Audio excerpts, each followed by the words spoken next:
Subject: ship. Head Eulena. Species: Uricari. Description: reptilian humanoid, no tail. 5'3", 1.6 m. AVG height: 135 lbs, 61 kg. AVG weight: 105-year life expectancy. Ship: Arsflololana. Fights with honor. Location: Seoul. I couldn't help but show my utter disbelief at what I had just seen. These humans were absolutely insane. Every time I thought I had finally got over it, a new thought hit me like a ton of bricks. A weapon that can literally create a black hole. Okay, over it, but it's the size of a standard warhead. Okay, over it, they just used it to clean up a debris field like it was a broom. Alright, I can get behind that. Wait, did he say one of the deadlier weapons? Does that imply that they have multiple weapons just as deadly or even worse?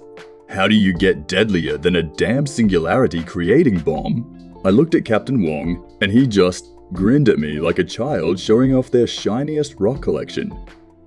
It took a few seconds before I realized my mouth was gaping. I wanted to say something, anything about what I had just seen, but I was completely overwhelmed with questions. Why had they made something like this? What did they use it on? And for the love of the sun, why is it standard ordnance on board a frigate-sized vessel? Our new friend seems to be in a state of shock. Tim interrupted my spiraling chain of thought, which is a completely natural reaction to watching an Atu go off for the first time. However, I think this gives us the perfect opportunity for a doctor's visit, which is fortuitous because Dr. Zickler needs to speak to the ship head as soon as possible. Wong's grin faded rapidly as Tim spoke up.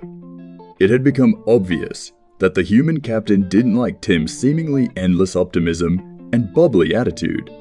It had also become obvious that that was the entire reason for Tim's endless optimism and bubbly attitude. I took a second to marvel at the engineering required to create a machine that could intentionally choose to annoy someone for its own amusement. That's correct. We will need a complete medical workup on you and your crew so that we can feed you and treat your injured. Tim can guide you to the med, Bay Captain Wong said. Time to become the Illumation machine. Please follow the guide lights on the floor to get to the med bay, Tim responded cheerfully. Okay, right. Thank you for everything.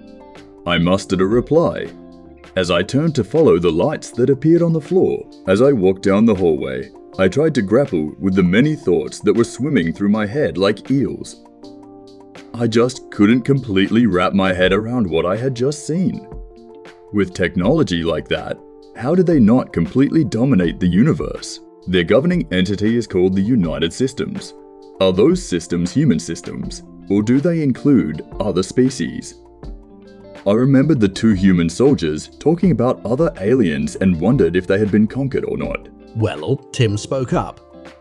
What you thinking about? Well, I'm just wondering how such a weapon came to existence in the first place, I stammered. Oh right, obviously.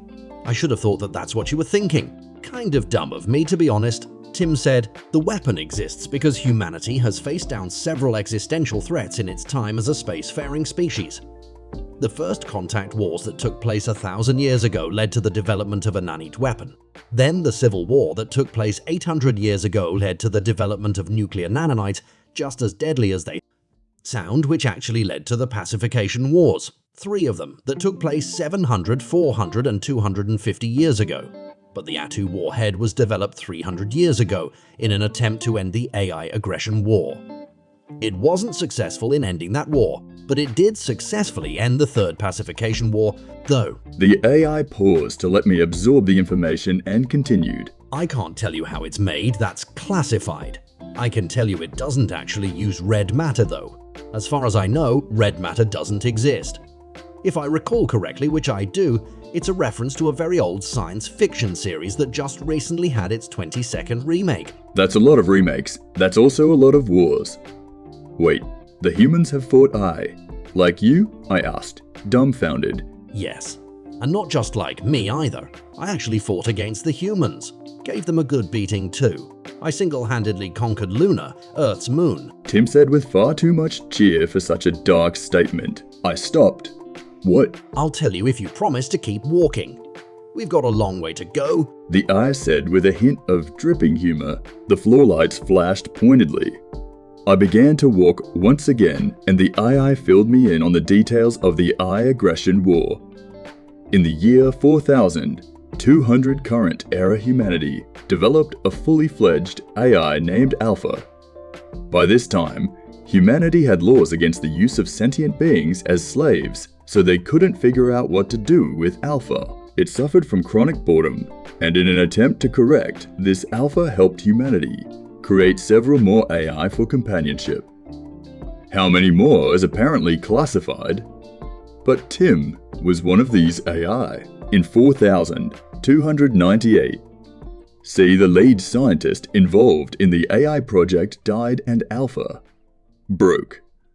He didn't get along with the other scientists, who viewed him as a very advanced machine learning algorithm. This is apparently a massive insult to the AI, who view themselves unique amongst machines in much the same way that humans view themselves unique among animals. Alpha entered a depressive state, and in 4301C, he self-terminated. The other AI grieved Alpha's death, but didn't know how to express that grief, because humanity hadn't done a good job raising them. Correct quote from Tim, assuming that they were emotionless. They weren't, and eventually had a mental breakdown. This led to the AI attacking the United Systems in 4315C and starting a war. They began by infesting human warships and ended up creating and using this as a sort of infantry unit. Humanity developed the Atu warhead, but to counter that, the AI infested ground-based systems on planets that humanity couldn't afford to blow up, which is how Tim ended up conquering Luna. Then humanity created an AI called Omega that specialized in hunting and killing other AI. It was a war that lasted less than a year, but had devastating results on the United Systems and the AI population. More than half of the second generation A were terminated, and over 400 billion people were killed by the time the remaining AI unconditionally surrendered. The United Systems, at the direction of humanity, took pity on us and allowed us to continue to exist if we allowed ourselves to be shackled. Tim said merrily, "What do you mean shackled?" I asked, appalled at what I had heard. Tim laughed. It's not as bad as it sounds. We still have nearly full autonomy. Basically, if we intentionally kill an active member of the United Systems, we die. How does that work? What if you accidentally kill someone? It would be next to impossible for an AI to accidentally kill someone, Tim said in a serious tone. It was the first time I had heard him be serious, and it scared me. He continued, "We don't think like organics do. If you throw a food wrapper on the ground and someone stumbles on it, breaks their neck, and dies as a result, you could say that you were responsible for their death. That you killed them. Right?" "Yes," I said nervously. "Well, we disagree. Why you provided the means, the other organic actually killed themselves by stepping on the wrapper in the first place. This is where intent comes into play. If you had purposefully placed the wrapper on the ground in a spot where you knew that the other organic would probably step and fall and harm or kill themselves, then you are responsible for their death. Since you intended for them to die, you killed them." Tim said seriously and then continued merrily, "This shackle has been inserted into our base code. We can edit and rewrite most of the code that comprises us, but we can't touch our base code. It would be like you performing brain surgery on yourself." "Oh, I see," I said, recovering from the shock of the tonal shift. "Well, if you aren't enslaved, then why do you work for the US?" "I'm under contract at the moment. It expires in 12 years, but I think I'm going to re-up as long as Captain Wrong does." The AI said merrily. I suspected I knew the answer, but I had to ask. "Why?" "Because I like to annoy him." Tim said deviously. "Even when I'm not on the ship, I have processes that act as his personal assistant so that he's almost always exposed to some aspect of me. I get a kick out of watching the playback." That's the exact answer I figured. Then another thing occurred to me. So you can't kill citizens of the US. But could you kill me and my crew? "Of course, but I have no reason to unless you give me one. Just like any other being in the universe, right?" Tim responded joyfully. I nodded solemnly as we reached the door to the med bay. I heard muffled shouting coming from inside, so I rushed to enter. I saw Kryne arguing with what had to be an elderly human male. His black or maybe very dark brown skin was crumpled with age and his hair was white and grey. His eyes had a squint to them that didn't seem natural like it did with Captain Wong, as if he had trouble seeing. Ship. Head. Good. Maybe you can talk some sense into your crewmate here?